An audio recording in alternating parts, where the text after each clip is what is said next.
give the topic until 6:30, so we may be here a few minutes later. I think some of you have already eaten, and hopefully we'll be able to get started with this. A year ago, I made a pledge to the townspeople of Estes to, among other things, be transparent. I made that pledge because I understood that as mayor, I wanted to represent all the people of Estes Park, that the town government is their government, and that the transparency of their government and the transparency of their representatives are essential aspects of achieving the common good. Several of you followed suit by pledging to be transparent too. In this spirit, a couple of months ago, I asked Administrator Mahalik to organize a special session for trustees on the topic of transparency. I did so believing that as trustees, we must conduct the people's business in a transparent and open manner, that we must keep transparency front of mind all the time, and that we will benefit from having a shared understanding of what constitutes transparency in the town government of Estes Park. As we listen to the presentations that Administrator Mahalik has put together for us, I ask that you consider three things.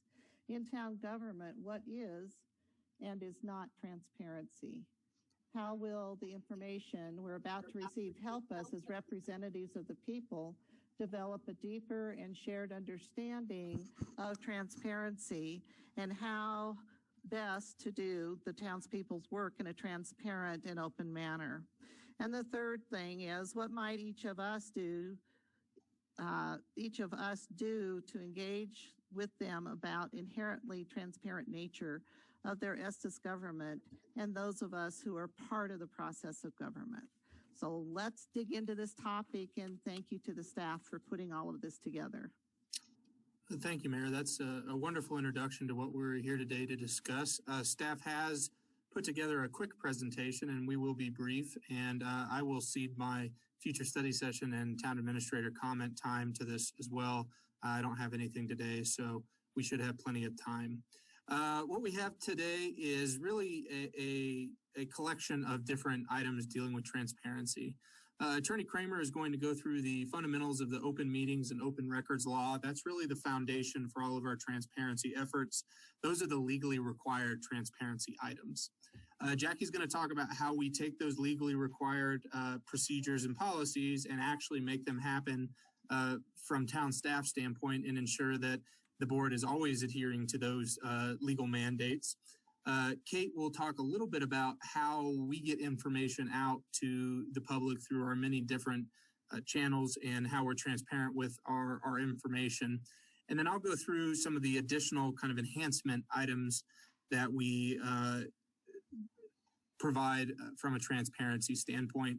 And then we'll turn it over to the board for discussion about what you've seen, and also if there's anything that you haven't seen that you would like us to talk about or take into consideration as we move forward. So with that, I will turn it over to Dan. Thank you, Town Administrator Mahalik. So a lot of the time we can get caught up in some of the complexities of the open meetings law and the Open Records Act. But today there's a bit of a different focus, which is really on the heart of it. At its heart, this pair of laws is really very simple. Starting with the open meetings law, I wanted to put the purpose statement on here. This is not an operative clause in the text. This is not any specific requirement, but it's a general statement of purpose that the formation of public policy is public business and may not be conducted in secret. That's the foundation really for the Open Meetings Law and the Open Records Act, even though it's couched as part of the Open Meetings Law. So if you go back long enough, you can find things in town and city board practices like secret ballots. And it's really the Open Meetings Law that says when the town board takes a vote, that vote needs to be in public. So there are a number of provisions in the Open Meetings Law that are along those lines. Travis, if you could bring me, thank you. And here's really the very center of the Open Meetings Law. 3 or more board members, that needs to be open to the public if they're getting together to talk about public business. So the public has to be allowed in, the public needs to be able to witness what's going on. And if you have 4 or more board members, a quorum in our case, coming together to talk about public business, there needs to be notice to the public, and we need to provide agenda information. So that's what we do meeting after meeting. There are, of course, some exceptions in the open meetings law, obviously executive sessions. So there are some very specific constrained circumstances where the town board can get together and discuss public business without the meeting being open to the public. And the statute lays out very specifically what those topics can be. Legal advice, of course, matters that are subject to negotiation, otherwise you'd be tipping off the other side. And of course, there are definitely privacy interests around personnel issues. Moving on to the Open Records Act, this again, at its heart, very simple. When there's a record that is made, maintained, or kept by the town, and it's about town business, that needs to be open to the public. Any member of the public can inspect that document and come to their own conclusions about that document. We have to allow that record to be copied or printed out. We can't just show it to someone and say, you can't take it with you. They have to have some way to have a copy of that document, but we can charge an administrative fee to cover our costs. And again, just like with the open meetings law, the Open Records Act has some very constrained exceptions for a lot of the same interests. Again, personnel files, personal information of utility customers, and also people who visit public facilities. Obviously, it would create some odd incentives if we were to be releasing that to the public. And finally, again, legal advice. And that's really it. If you have any questions, I'd be happy to answer them, but pretty simple at the foundation of those two laws. Attorney Kramer, so what I'm understanding is if we're in a executive session, receiving legal advice, negotiations, or dealing with personnel issues, and we're asked to report on that, it is acceptable practice to maintain the confidentiality of that.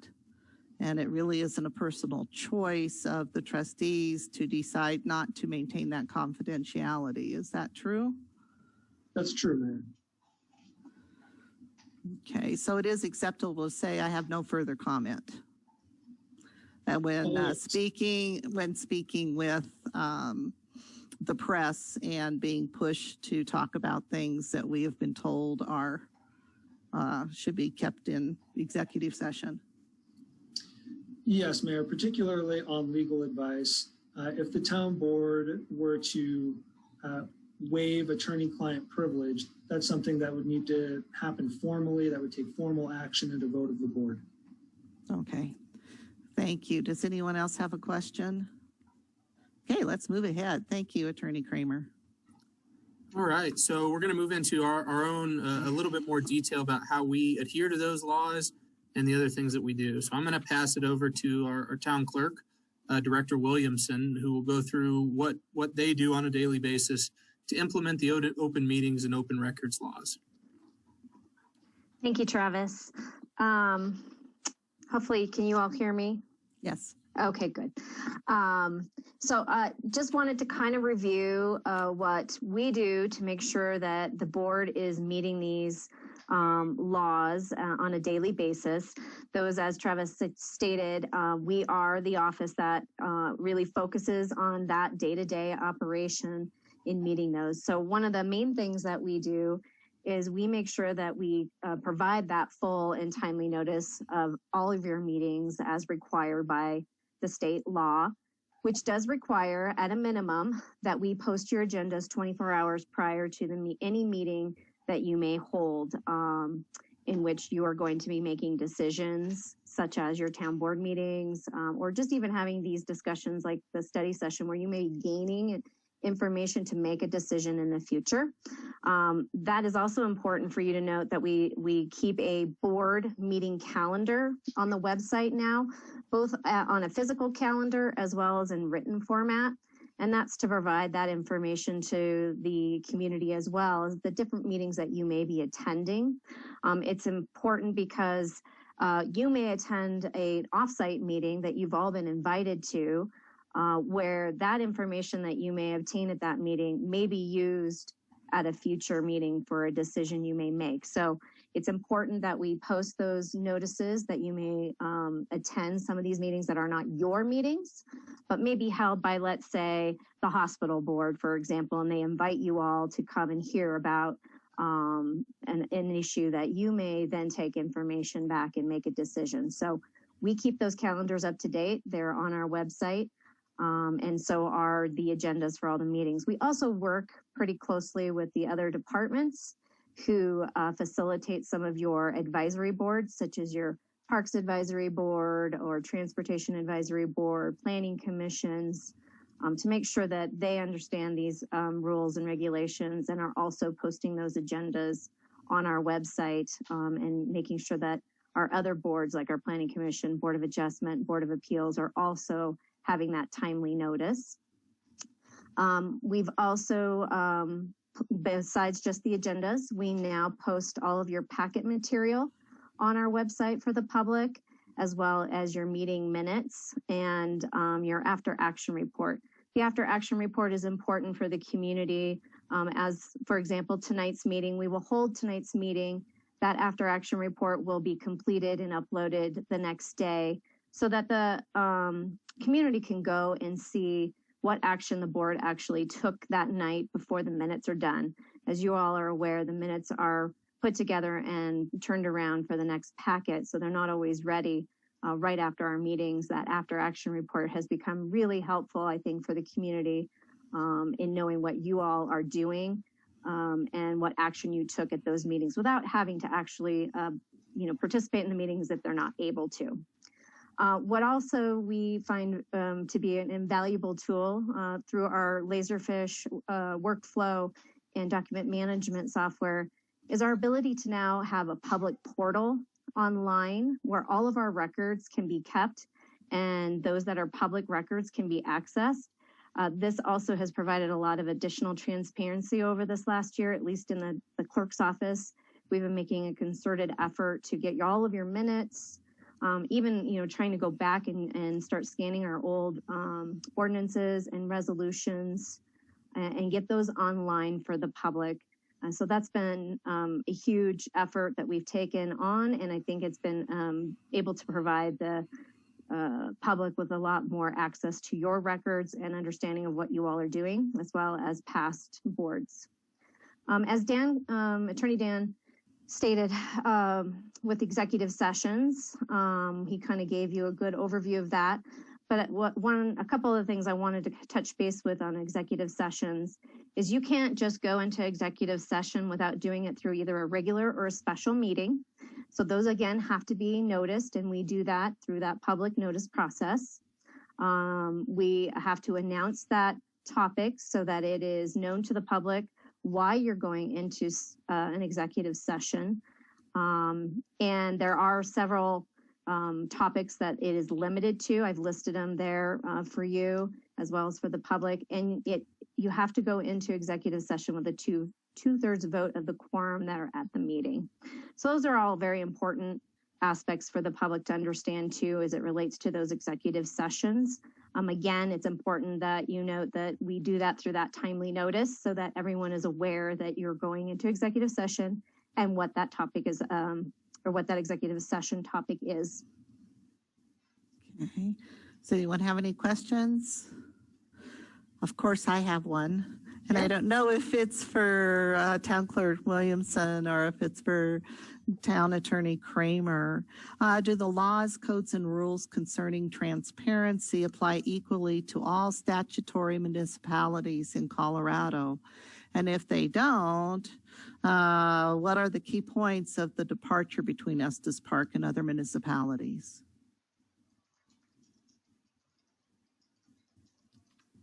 I will let Attorney Kramer maybe answer that. I am not aware of any, Mayor. No departures. Yeah. I am not aware of any. Okay. The Open Meetings Law and the Open Records Act apply to all municipalities in Colorado. Okay. All right. That's good to know. Yeah. So just to kind of touch base. Oh, go ahead, Mayor. Yes, I'm seeing Trustee Webermeyer raising his hand. No, I think it's also appropriate to point out that no decisions can be made in an executive session. Mm-hmm.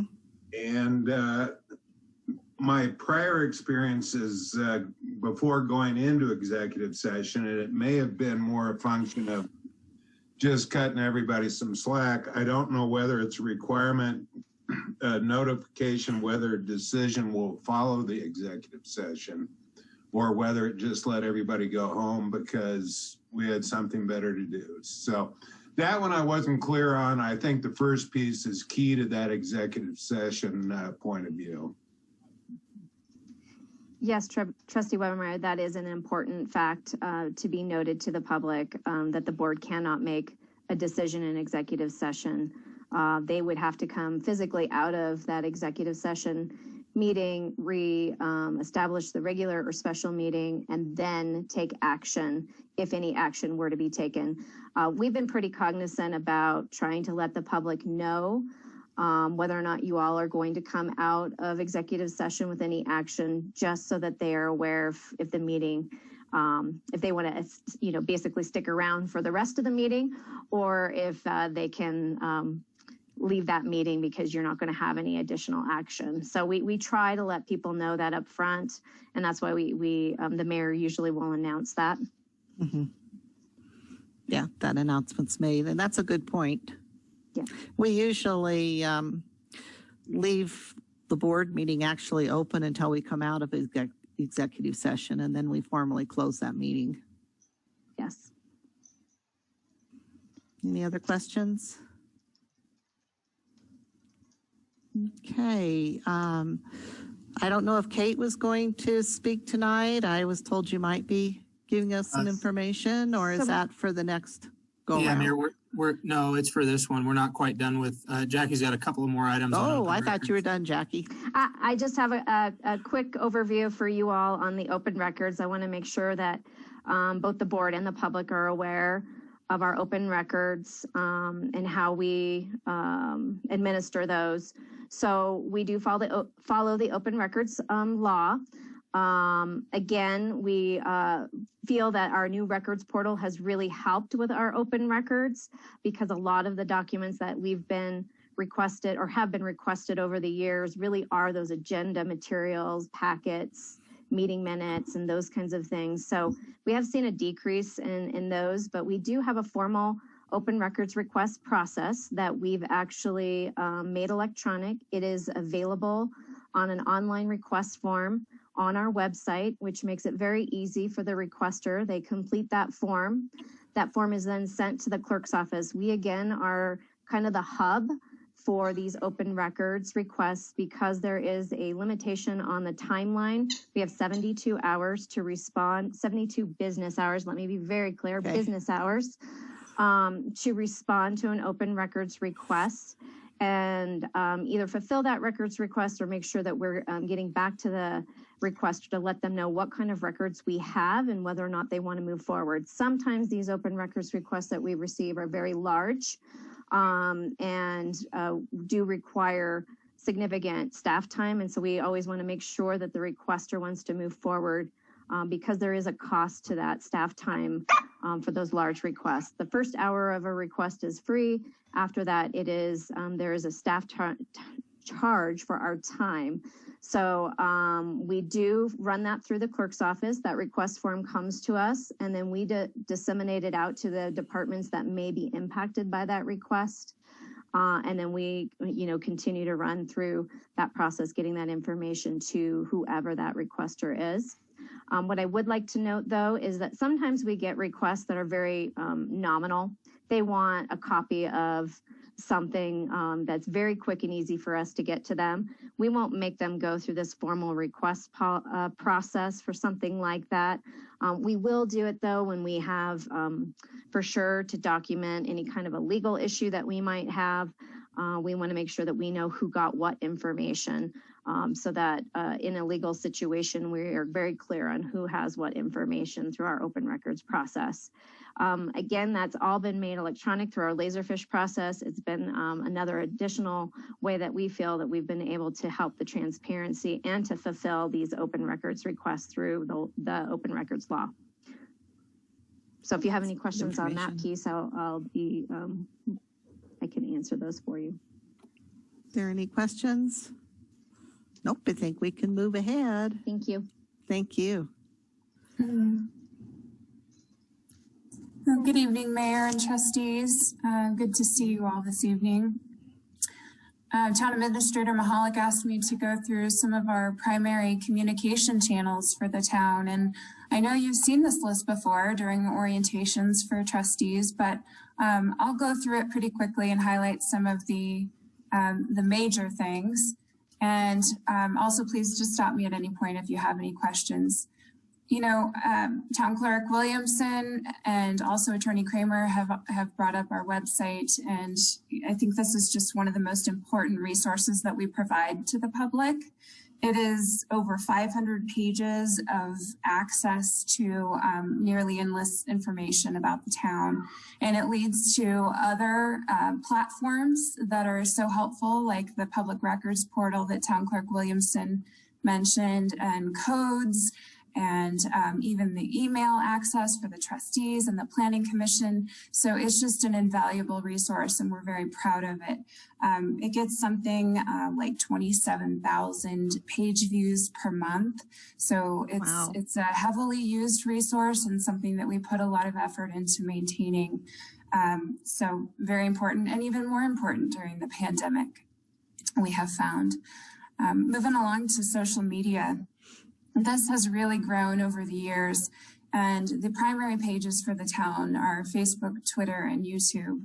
And we realize not everybody likes to use social media, and that's just fine, but it's notable that we have approximately 36,000 followers across these main platforms. So a lot of people do like to find their information that way, and we can communicate back and forth with them nearly in real time. So they've become just a really valuable resource for us in giving information to the public and helping to answer their questions for them very quickly, making access to town staff very easy as well. So not only do we use those for the town overall, but there are several departments that have their own accounts that they use to communicate with their customers as well. The police, events, the museum, restorative justice. So just really important things to note. Email updates by subscription. This is a really important way to get information not only from my office and public information news releases, all types of news, but also for the other departments, including the town clerk's department. They use that for their public notice process that Jackie mentioned for agendas, and making sure that, pardon me, that people who would like to keep track of what the board is discussing at every meeting can get those agendas in advance. So that's an important thing to remember as well, that you can use this email address, or I'm sorry, this web address here to go and subscribe and get all types of different information from us when you want it. We have roughly 3,800 contacts that I reach out to with public information news releases, and that includes our subscribing citizens, the local and regional media, and also the licensed businesses on the list that the clerk's office maintains. So we're able to reach them through that tool, and it's very important to us. Moving along to some of these other items, we do a lot of specific outreach for projects and materials for various projects. So the comp plan is a great example that we've been discussing this evening. Same thing with newsletters. We're working on a newsletter now. Our community still likes to receive a printed newsletter. They tell us that in our survey. So we're working on the community spotlight, as you know, Mayor, and that'll be going out pretty shortly. And we do a quarterly newsletter for our public, and that's online as well. But we know that people have different preferences for how they get their information, and not everyone wants to be on the internet all the time. So we try to keep our channels diverse, and some are high tech, some are low tech. And that way we're doing our best to meet the needs of our diverse community. Moving along to focus the citizen survey and project specific surveys. This is a biennial citizen surveys on the board strategic plan. We did push this year's to the 2020 survey to 2021 due to the pandemic, so we'll be working on that. And then we also do surveys for various projects that we are working on, like the comp plan, for example. Focus and stakeholder groups, advisory groups, you're well aware of those, and Town Clerk Williamson mentioned them as well. I did want to point out the access to your meetings through estes.org/videos. You can go back for a year plus current and look at all of the board meetings and study sessions to refresh your memory on the conversations, or maybe you couldn't attend, but you really want to see what was discussed. So that's a really wonderful resource and has been just something that we've really been able to leverage very well during the pandemic. Another item is the AM radio. We saw the importance of that during emergencies like the fires in October and November, and our community response after that.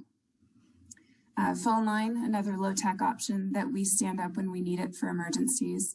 Same for LEDA, Larimer Emergency Telephone Authority, and the Everbridge system. Everyone learned how that works recently, and we have that available to us whenever needed. Town meetings, I just want to say I think that our staff and the board have done an excellent job of adapting our meetings during the pandemic to make them continue and do our best to keep the wheels moving on public engagement. And I'm just really proud of the efforts the town has made to keep that going. Also the same story for the community outreach and presentations by staff and board members. We're still going out and talking to groups. We're just doing it from the kitchen. So things look a little bit different, but we've been able to keep that going. And finally, the Citizens Information Academy. This is near and dear to my heart and one of my favorite things to do. We did have to move it due to the pandemic, but we hope to bring that back soon. And again, just a diverse array of things that we do to reach out to our public and let them know they have access to us all the time. Happy to take any questions. I think it's a wonderful report, and didn't even realize how many pages are used each month. That's pretty phenomenal with 27,000 pages being used. So there is access in a variety of ways. And I really appreciate the variety that's used in trying to reach people who are a little lower tech and people that are high tech. It's great. Do we have any questions? I have kind of just a summary question. Are we close to the end as far Mayor, as presentations? Do you have another one? Two last slides, and this I'll go really quick. These are really miscellaneous items. As all of you know, the trustees do have a public email page that is monitored by the public, and it takes us some time to monitor as well, because it is fully transparent, and sometimes constituents will send things there that they didn't intend to be public, and they have to reel it back in. Trustee talks have resumed. Those are something that occur regularly and is a chance for our citizens to talk directly to board members. Jason and I also attend. Assistant Town Administrator Dan Weber and I both attend those as well to help out with questions as they arise. Some trustees hold office hours. All trustees are available through email to set up meetings. And I know that there's a number of board members that are very active with community members that are interested in talking to them about their particular issues. Financial transparency is very important to us. We have the budget, the CAFR, and the audit are all on our webpage and can be found by anybody that can access the webpage. We also provide those documents upon request to people without internet access.